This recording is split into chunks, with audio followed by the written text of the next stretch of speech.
నమస్తే. ఇన్నాళ్ళు నన్ను సపోర్ట్ చేస్తూ, ఎంకరేజ్ చేస్తూ మీ ప్రేమని నాకు అందిస్తున్న ప్రతి ఒక్కరికి కృతజ్ఞతలు.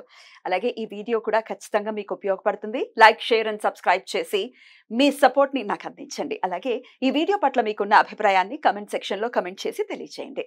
ఇప్పుడు వీడియోని చూద్దాం.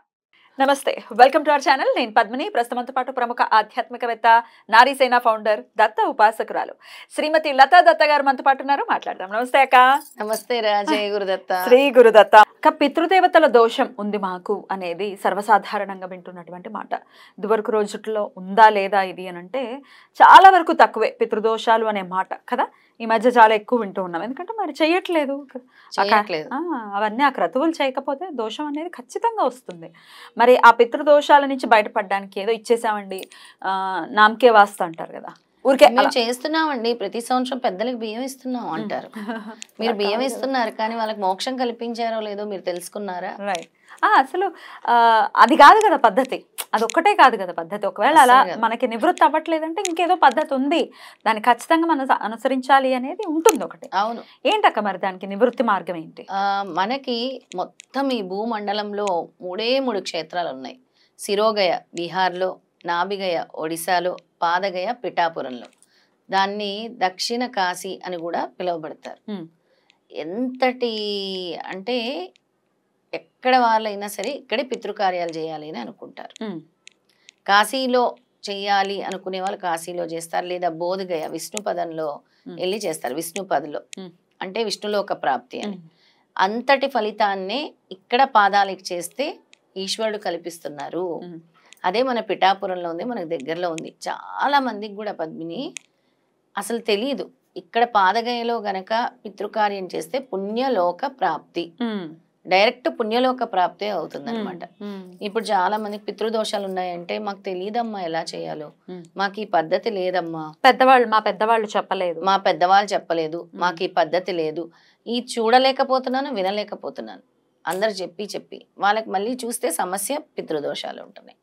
వీళ్ళందరి కోసం కూడా ఎవరైతే ఈ పితృకార్యాలు చేయలేరో, పితృదోషాలు చేయలేరో, అందుకే మన తరపు నుంచి వాళ్ళకి సాకారంగా ఈ పితృదోషాలు ఎలా నివృత్తి చేయాలి అని మనం పాదగయలో ఎవరైతే చేయాలనుకుంటున్నారో మన ద్వారా అక్కడ పూజలు ఏర్పాటు చేసి ఈ పితృ తర్పణాలు ఎలా వదలాలి, అక్కడ దానాలు అంటే కొంతమందికి ఉండే దోషాన్ని బట్టి నివృత్తి ఉంటుంది. నారాయణ బలి కూడా ఉంటుంది. అక్కడ చేస్తారా? పాదగయలో చేస్తారు. నారాయణ నాగబలి ఉంటుంది, ఈ పితృ తర్పణాలు ఉంటాయి, దానాలు ఉంటాయి. ఎవరికి సంబంధించి ఎటువంటి దోషం ఉందో అలాంటి దోష నివృత్తి కార్యక్రమం మనం చేయిస్తాం అక్కడ. ఆ విధంగా, ఎందుకంటే మాకు తెలియదు పద్ధతి, మాకు ఇవి అవ్వట్లేదు, నివృత్తి అవ్వట్లేదు అనుకునే వాళ్ళందరికీ కూడా మనం చేయిద్దాం.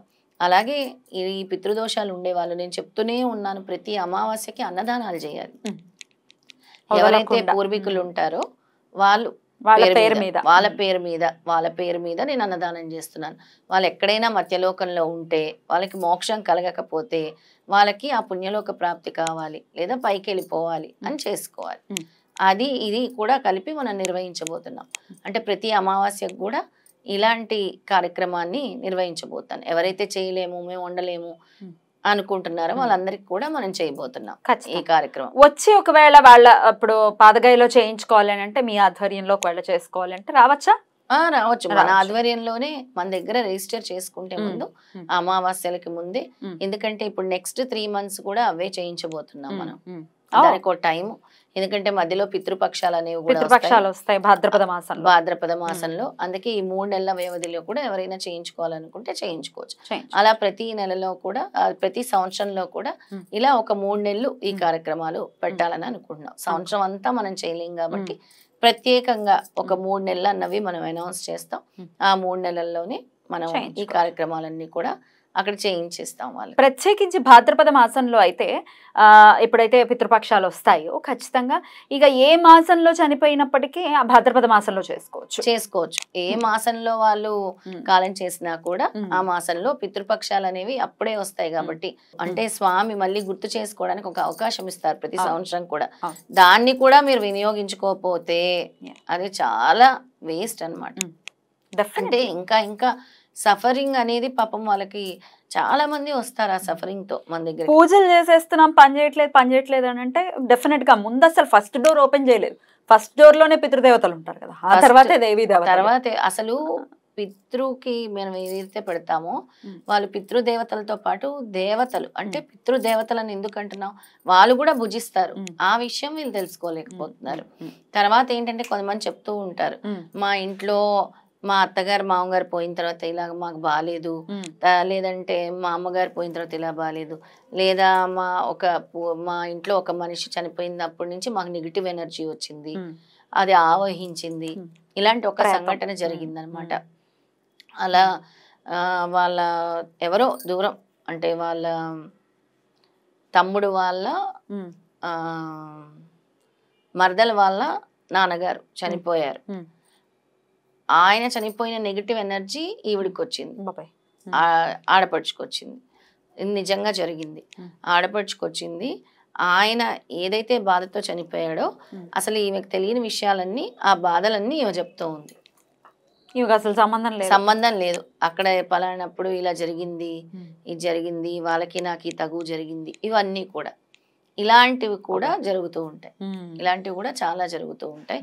ఇవి నా దగ్గరకు వచ్చాయి కాబట్టి ఇలాంటివన్నీ కూడా, ఇలాంటి పరిష్కారాల కోసము పరిస్థితుల్లో మన దగ్గరకు వచ్చారు కాబట్టి ఇలాంటివన్నీ కూడా నివృత్తి చేసుకోవచ్చు వీటి ద్వారా. అయితే పితృదేవతల ఇది శాంతి ద్వారా, పితృదేవతల శాంతి ఫస్ట్ చేయించాలి వాళ్ళకి, అప్పుడే మోక్షం లభిస్తుంది. అలాంటి క్రతువులు జరిపిస్తేనే మోక్షం లభిస్తుంది. అయితే ఈ 3 నెలలు అంటే ఆషాఢ అమావాస్య రేపు 4వ తారీఖు వస్తుంది, ఆగస్ట్ 4వ తారీఖు. ఆషాఢ అమావాస్యకి రిజిస్టర్ చేసుకుంటే ఆ నెక్స్ట్ దాని నుంచా చేస్తాం. ఓకే. అయితే అప్పుడు శ్రావణ అమావాస్య, ఆబ్వియస్లీ భాద్రపద మాసం, ఆశ్వయుజం, ఈ 3 నెలలు కూడా జరుగుతుంది.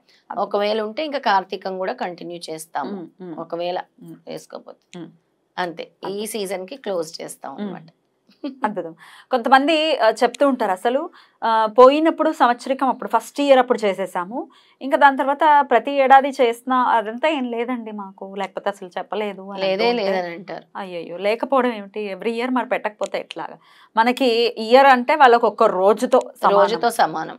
వీళ్ళకి ఎందుకు ఇంత ముందుగా చెప్తున్నామనంటే ముందుగా చెప్తేనే మనం ఏర్పాట్లు ప్రిపేర్ అవ్వాలి, మనం చేయలేము.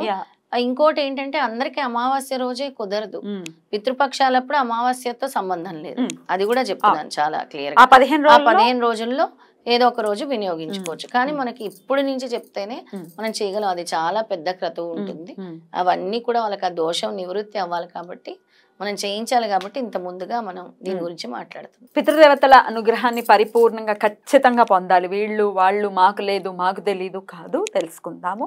ఎందుకంటే ఇది శాస్త్రవచనం కాబట్టి ఖచ్చితంగా తెలుసుకుని పితృదేవతల యొక్క రుణం తీర్చుకునేటటువంటి ప్రయత్నం చేయాలి. మనం పెడితే మన పిల్లలు డెఫినెట్ గా ఎవరు ఇక్కడ ఉండిపోరు కదా, వెళ్ళిపోవాల్సిందే, ఎవరి దారిని చూసుకుని వెళ్ళిపోవాలి. మనం కూడా ఆకలికి అలమటిస్తూ దాహార్తితో ఉంటే అలాంటి పరిస్థితి ఎవరికి రాకూడదు. మనం పెట్టింది అంటే వాళ్ళ ఆకలితో అక్కడ ఎదురు చూస్తూ ఉంటే వాళ్ళ బాధ మీకు వస్తూ ఉంటుంది, అంటే ఆ సఫరింగ్ మీకు వస్తుంది.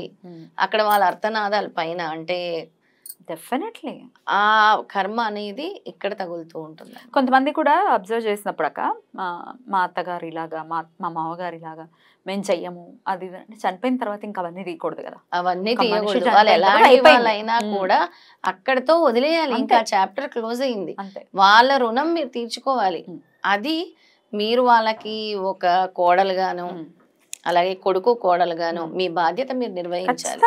అవన్నీ అనవసరం. మీతో మీ అత్తగారు ఎలా ఉంది, మీతో మీ ఆస్తులు ఇవ్వలేదు, అసలు అలాంటివన్నీ పక్కన పెట్టండి. మీ పిల్లల భవిష్యత్తు బాగుండాలి, మీరు బాగుండాలి అనుకుంటే వాళ్ళ రుణం తీర్చుకోండి, వాళ్ళకి మోక్షం కల్పించండి.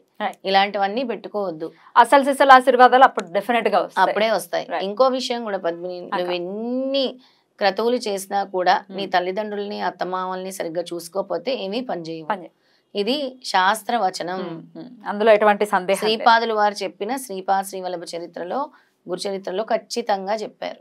ఎన్ని చేసినా గానీ ఈ చూసుకోకుండా వృద్ధాశ్రమాల్లో గనక వదిలేసి పట్టించుకోకుండా నీకు లక్షల జీతం వచ్చినా కూడా అది వ్యర్థమే, అది నీకు పనికిరాదు. ఆ డబ్బు నీకు పనికిరాకుండా చేస్తాడు దేవుడు. అది ఆలోచన అవసరం. రైట్ అక్క, థ్యాంక్ యూ అక్క, thank you so very much. నమస్తే. శ్రీపాదరాజం శరణం ప్రపద్యే. శ్రీదత్తరాజం శరణం ప్రపద్యే.